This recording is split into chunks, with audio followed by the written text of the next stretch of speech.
दो रुख में आपका इस्तकबाल करते हैं। दो रुख में आज बात होगी बिहार इंतखाबात के नताइज के दो रुख की। जी हाँ, लगातार टैली पर हमारी नजर बनी हुई है, तो वहीं अगर बात एनडीए की कर लें और अजीम इत्तेहाद की कर लें तो क्लोज फाइट देखी जा रही है, लेकिन कहीं ना कहीं रुझानात के हवाले से तस्वीर साफ हो गई है, नतीजे धीरे धीरे आ रहे हैं। इस पर बातचीत करने के लिए दो खास मेहमान हमारे दरमियान जुड़ रहे हैं, जिनका तारुफ करा दे। सबसे पहले हमारे साथ मोहम्मद नेमतुल्लाह साहब, जो कि लीडर हैं जेडीयू के, हमारे दरमियान मौजूद है दो रुख में अपना पक्ष रखने के लिए, मौक़िफ़ रखने के लिए। साथ ही साथ अनवर हुसैन साहब हमारे साथ स्पोक्स पर्सन है, तर्जुमान है, आरजेडी के, हमारे दरमियान मौजूद है। आपका भी इस्तकबाल करते हैं। सबसे पहले अनवर हुसैन साहब, आपसे ही सवाल करना चाहेंगे, जो रुझानात हैं और जो नतीजे हैं उसको अगर हम देखें तो आरजेडी को क्या लगता है कि कहां चूक हो गई?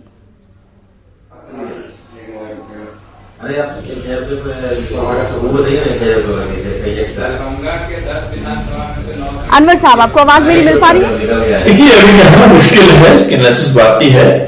जी, आपकी आवाज मिल रही है और अभी आपके इस सवाल के मेरे पास कोई जवाब नहीं है कि कहां चूक हुई हमसे।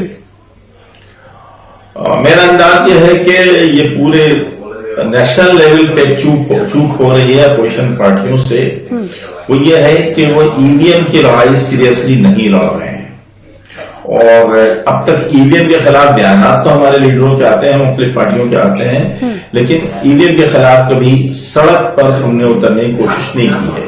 जब तक ये इसका मतलब आप उतरेंगे? 20 से नहीं हटता, इसी किस्म के अनएक्सपेक्टेड रिजल्ट आप ये इशारे दे रहे हैं कि जैसे जैसे वक्त बढ़ेगा वैसे वैसे आपकी जो आपका जो स्टैंड था उसमें तब्दीली भी आएगी? नहीं, मैं अभी इमीडिएट कोई रिएक्शन की बात नहीं कर रहा हूं। अभी मैं कोई इमीडिएट रिएक्शन नहीं दे रहा हूं। अभी हम फैसले का इंतजार कर रहे हैं और जो भी फैसला होगा हम उसको एक्सेप्ट करेंगे। लेकिन हमारी कामयाबी अगर नाकामी में बदलती है तो ये क्यों बदली है, उसके फैक्टर्स क्या है, उसको भी हम एनालाइज करेंगे। इसलिए कि हम ग्राउंड मूड को जानते हैं और ग्राउंड की मूड के लिहाज से अगर हमारा जो रिजल्ट आ रहा है उसके मुताबिक नहीं है तो हमें सोचना पड़ेगा कि ऐसा क्यों हुआ।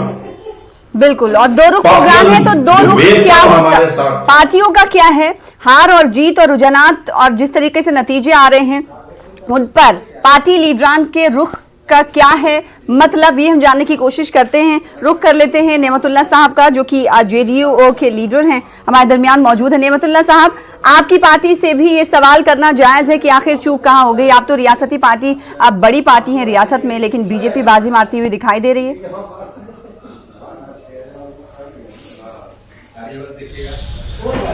देखिए, चूक की कोई बात नहीं है और एनडीए एकजुट होकर लड़ा। नीतीश कुमार का चेहरा दिया और डबल इंजन के इस जो कोशिश थी, सेंट्रल गवर्नमेंट ने जो जिस तरह से सहयोग दिया उसका ग्राउंड लेवल पर असर पड़ा और वो एक वोट में तब्दील हुआ। अब उसमें कम व बेस आना वो अलग बात है, चूंकि एनडीए लड़ा, ये जदयू अलग नहीं और बीजेपी अलग नहीं, एनडीए लड़ा। एनडीए लड़ा तो हम लोग एनडीए को मानते हैं कि वो बहुमत के करीब आ रहा है, बहुमत दे रहा है। अब जदयू कम हो गया, बीजेपी ज़्यादा हो गया, इससे कोई फर्क नहीं पड़ता, क्योंकि जो बीजेपी के लीडर शुरू में ही कह चुके हैं कि अगर हमारी सीट ज़्यादा भी आएगी तो हम लोग नीतीश कुमार ही को चेहरा मान के यहाँ चल रहे हैं, नीतीश कुमार को ही मुख्यमंत्री मानेंगे। इसमें प्रधानमंत्री से लेके उनके राष्ट्रीय अध्यक्ष तक भी इस पर मोहर लगा दिया था।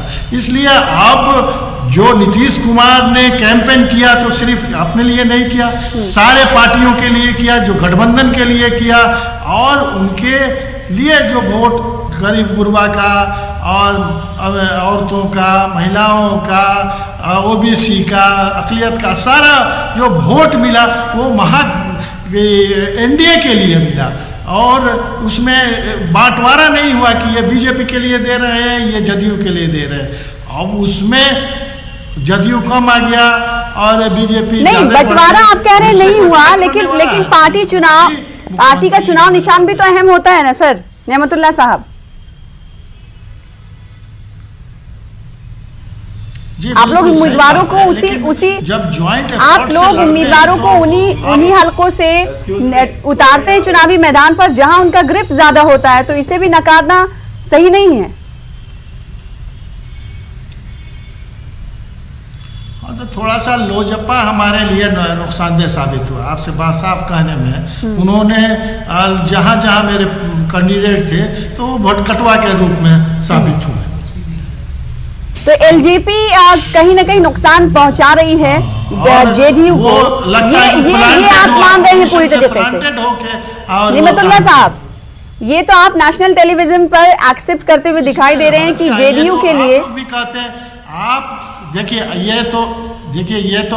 ये तो आप लोग भी समीक्षा के दौरान आप लोग भी कहते हैं, सारे मीडिया लोग कहते हैं कि अगर जदयू को कुछ थोड़ा बहुत नुकसान हुआ है तो वो लोजपा की वजह से हुआ। ठीक है, ये तो सारे सर्वे से और सारे आपके मीडिया से ये सारी रिपोर्ट सारे चैनलों से आ रही है। ठीक है, अनवर हुसैन साहब, मैं आपसे ये समझना चाहूंगी क्योंकि आप भी इत्तेहाद में इलेक्शन लड़ रहे हैं, आरजेडी और कांग्रेस साथ ही साथ सीपीआईएमएल, जिन के नतीजों की अगर हम बात करें, क्योंकि लगातार नतीजे आ रहे हैं जिस पर हमारी निगाहें बनी हुई, इलेक्शन कमीशन ने भी पीसी किया और इस हवाले से कहा, लेकिन कहीं ना कहीं क्या आरजेडी को ये लगता है, महसूस होता है जिस तरीके से कांग्रेस का ग्रिप होना चाहिए, कांग्रेस के उस तरीके से नतीजे आते हुए नहीं दिखाई दे रहे हैं, तो ये नुकसान आरजेडी को झेलना पड़ रहा है, यानी अजीम इत्तेहाद को झेलना पड़ रहा है,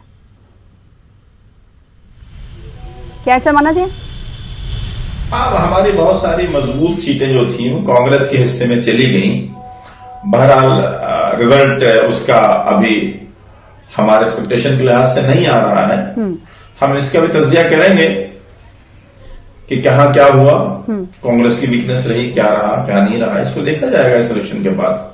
लेकिन जहां तक हमारे जेडीयू के दोस्त निमतुल्लाह साहब ये कह रहे थे कि एलजेपी से उनको नुकसान पहुंचा है, सवाल असल में यह है कि एलजेपी से नुकसान उनको क्यों पहुंचा और एलजेपी को उनके खिलाफ किसने खड़ा किया, किसने इस्तेमाल किया उनके खिलाफ, किसकी ये जिद थी कि जेडीयू को जो है अपने अंगूठे के नीचे लाना है, नंबर 2 पे लाना है, सबसे बड़ी पार्टी से नीचे लाना है।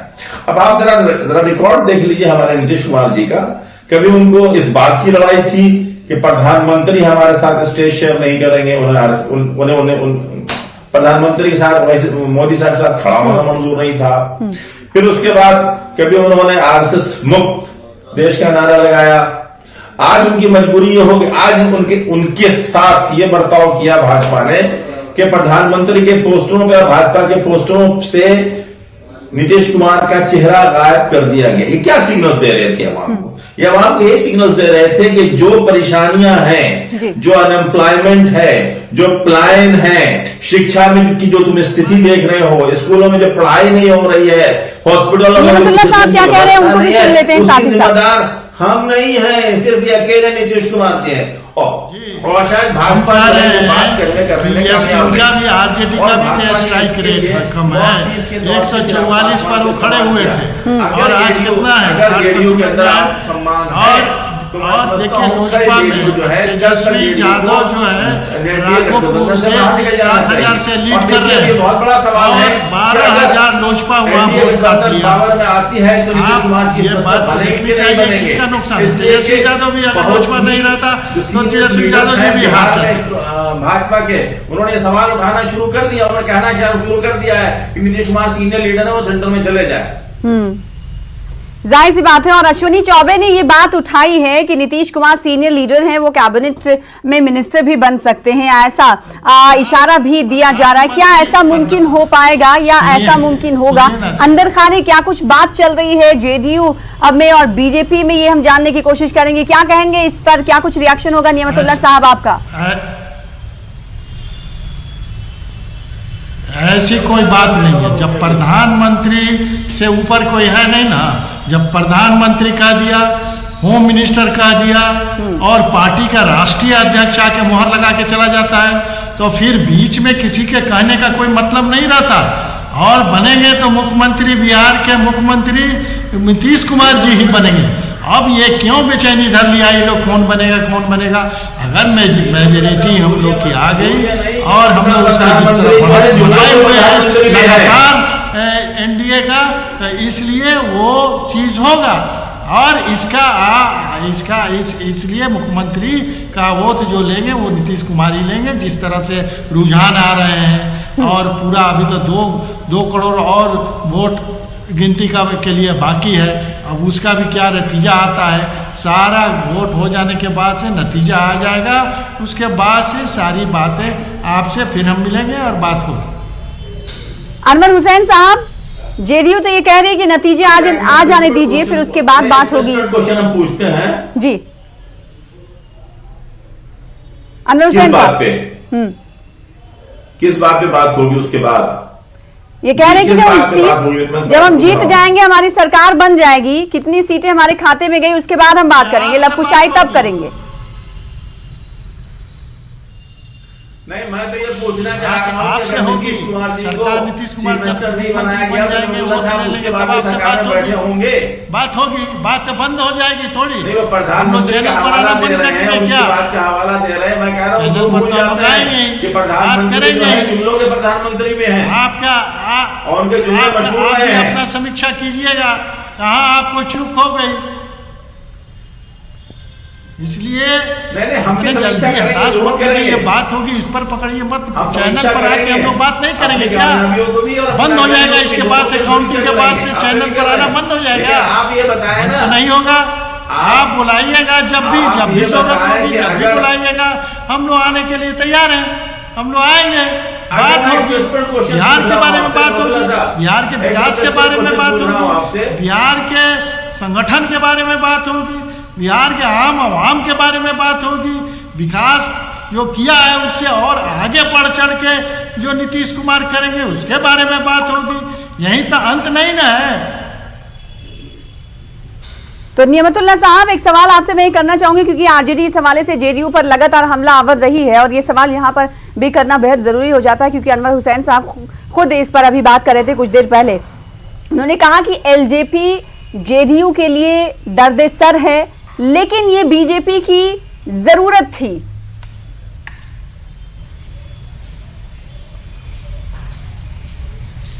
उसका सबूत ये है कि भाजपा ने उसको आज तक एनडीए से निकाला नहीं। बिल्कुल, उसका सबूत भी दे रहे हैं। ठीक है नियमतुल्लाह साहब, छोड़ दिया कि नहीं छोड़ दिया?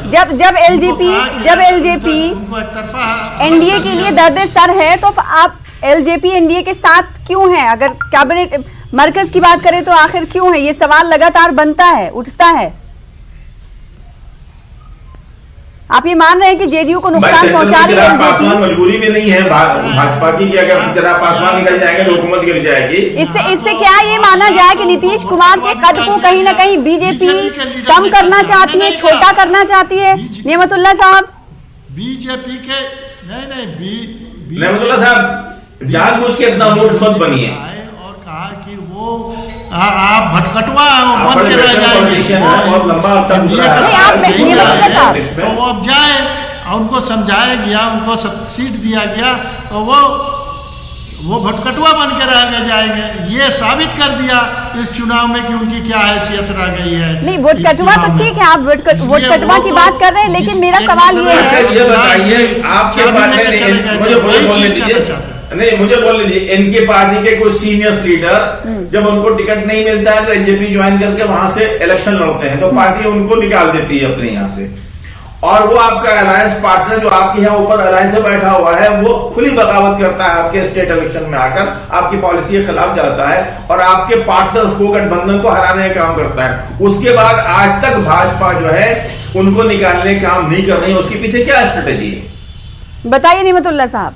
नियमतुल्लाह साहब, आपने बड़ी लंबी हंसी बिहार पार्टी में होता है भाई, अपने आपको आपके पार्टी में साबित कीजिए, आपके पार्टी में ज्यादा होगा किसने डैमेज किया करके लड़ गए, लेकिन आपने निकाला काउंटर करना चाहिए। और आपके ये पार्टी की बात होती है, इज्जत का रास्ता नहीं पार्टी का इंटरनल मामला होता है। आपके भी पार्टी में बहुत सारे एमएलए, आपने 22 सारे एमएलए का टिकट काट दिया और उनको बगावत करके लड़ गए, लेकिन आपने उनको निकाला। आज भी वो पार्टी में आपके बने हुए हैं। किनको?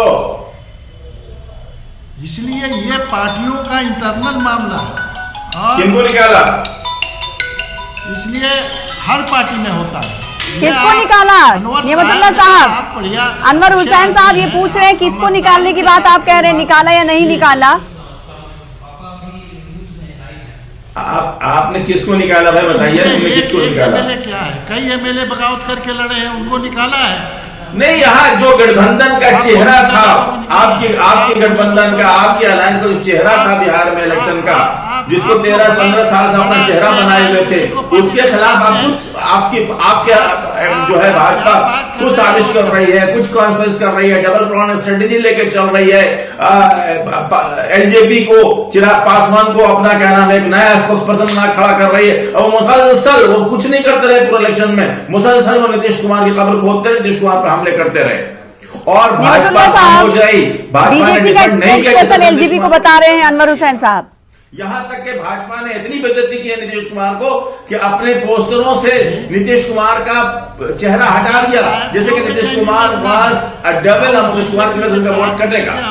आपको ये कुछ झेलना पड़ा है, उसके बाद भी आप भाजपा के नाम में मुस्कुरा रहे हैं। अनवर हुसैन साहब सुन लेते हैं एक सेकंड, उनसे सवाल आपने किया तो जवाब भी ले लेते हैं। सेल्फ रेस्पेक्ट होना चाहिए अब्दुल्ला साहब। जिस पार्टी ने आपके लीडर का चेहरा इस लायक नहीं समझा कि उसको समझा कि इससे वोट हमारा भागेगा, आज आप उस प्रधानमंत्री का कसीदा पढ़ रहे हैं बैठ के। ये कौन सा पॉलिटिकल विजन है भाई आपका, या कौन से पॉलिटिकल प्रिंसिपल्स हैं? बताइए बीच में अगर आपकी सेल्फ रेस्पेक्ट बाकी अभी भी, तो आपको कल ही अनवर हुसैन साहब एक सेकंड रुक जाइए, सुन लेते हैं। अनवर हुसैन साहब रुक जाइए एक सेकंड, सुन लेते हैं। चाहिए या तो आप रहेंगे या चिराग पासवान रहेंगे एनडीए को। नियमतुल्लाह साहब आपका जवाब।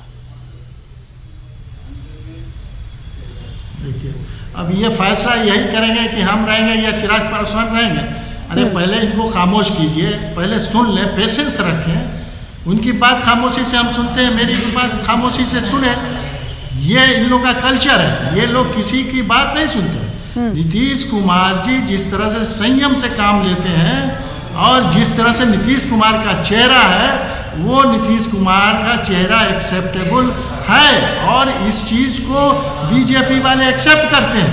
अगर नहीं, एक बात सोच लीजिए, अगर ये बात नहीं रहती, इतना बड़ा चुनाव हुआ, इतना बड़ा इलेक्शन हुआ, टिकट का बंटवारा हुआ और टिकट के बंटवारे में किसी तरह का इट्स एंड बट्स नहीं हुआ और चिराग पासवान अगर अंगुली कर रहे थे तो उनको साइड कर दिया बीजेपी वालों ने, इसलिए साइड कर दिया।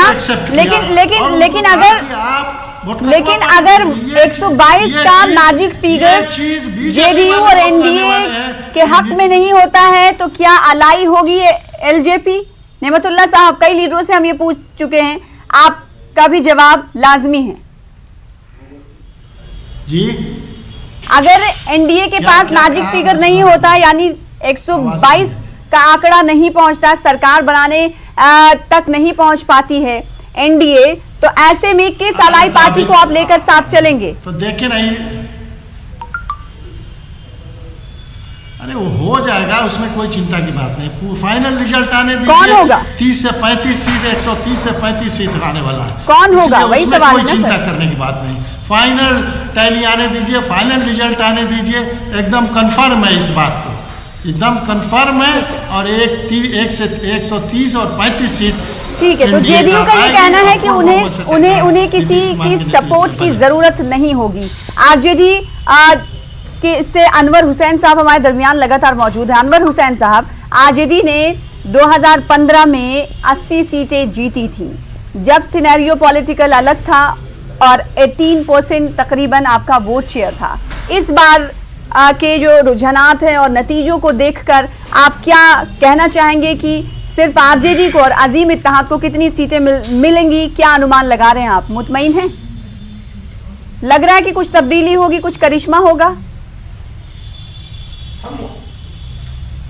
बिल्कुल तब्दीली, करिश्मे की बात ही नहीं, तब्दीली होगी। और रुझानात को देखिए, भी आगे काउंटिंग होने दीजिए, देखिए रुझानात बदल रहे हैं। भाजपा 127-28 तक जाके 123 पे चली आई है। किस तरह की उम्मीदें हैं आपको? आपने 80 सीटें 2015 में जीती थी, लेकिन ये तो तय है कि इस बार कम होंगी सीटें। क्या ऐसा माना जाए अनवर हुसैन साहब? नहीं, ऐसा नहीं है जी। हम 80 का आंकड़ा क्रॉस करेंगे, लेकिन रुझानात को भी हम दरगुजर नहीं कर सकते ना सर। रुझानात और नतीजों को दरगुजर नहीं कर सकते, क्योंकि अहम जो लीडर थे, देखिए, सियासी अभी कायदीन तक थे, जो 50% बड़े लीडर थे वोट की कांग्रेस काउंटिंग के, नहीं, कांग्रेस और 50 आरजेडी के अब्दुल बारी सिद्दीकी हार जाते हैं अपनी क्यूटी सीट, तो एक बड़ा लॉस होता है आरजेडी के लिए। देखिए, हर इलेक्शन में कुछ बड़े लीडर भी हारते हैं। वो पार्टी जो रूलिंग में आ रही होती है, जो हुकूमत बना रही होती है, उसके भी कुछ बड़े बड़े दिग्गज लीडर हार जाते हैं। अब आपका फैसला होता है, बहुत सारे लोकल फैक्टर्स होते हैं, लोकल फैक्टर्स कहीं पर काम करते हैं। चूंकि मैंने कहा ना कि अब्दुल बारी सिद्दीकी साहब की सरजमीन जो है क्यूटी नहीं थी, नई सरजमीन पे हो गए थे, लोकल फैक्टर्स को लिस्ट करने में कहीं गलती हुई होगी, तो किसी ने हारे हैं वो लोकल फैक्टर की वजह से, उसका ताल्लुक पार्टी की किसी पॉलिसी से नहीं है। तो ये नतीजे जो हैं ये सिर्फ बिहार इंतखाबात तक ही महदूद नहीं रहने वाले हैं, क्योंकि 2021 में इलेक्शन होने वाले हैं आसाम में और साथ ही साथ मगरबी बंगाल में।